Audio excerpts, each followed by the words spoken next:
করিনি যে শিশুরা কম বোঝে, যা বোঝার সেটা আমরাই বুঝি। পক্ষ দল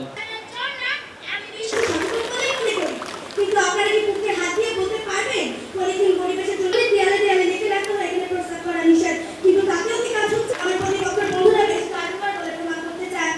মানুষের লোক সম্পর্কে আইনস্টাইন একবার বলেছিলেন, মাননীয় মডারেটর, আমি স্পষ্ট করে বলতে চাই আমরা সচেতনতার বিপক্ষে নেই।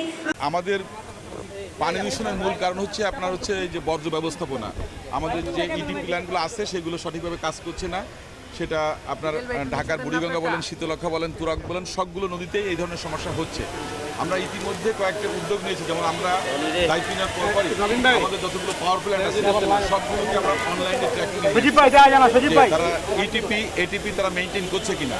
তো আমরা নারায়ণগঞ্জের ক্ষেত্রেও আমরা অলরেডি দূষণের যে উৎসগুলো সেগুলো আমরা চিহ্নিত করেছি যে কোন কোন জায়গা থেকে দূষণটা আসছে। তো আমরা আশা করবো যে আগামীতে আমরা খুবই দ্রুত উদ্যোগ নেব, যাতে আমাদের এই দূষণের যে উৎসগুলো আছে, বিশেষ করে যে বর্জ্য ব্যবস্থাপনা যেটা আর কি প্রত্যেকটা ফ্যাক্টরিতে যেটা হচ্ছে না, সেটা নিয়ে আমরা চিন্তা করছি এবং আশা করব খুব অল্প সময়ের মধ্যে আমরা এগুলোকে আমলে নেব। কারণ নদী যদি বাঁচাতে হয়, আমাদের সভ্যতাকে যদি বাঁচাতে হয়, তাহলে এগুলোর কোনো বিকল্প নেই। ব্যবসা করবো আমরা ঠিক আছে, কিন্তু পাশাপাশি তো আমাদের পরিবেশকে সুরক্ষা করতে হবে এবং আমাদের প্রজন্মের জন্য যে সুরক্ষা সেটা নিশ্চিত করতে হবে।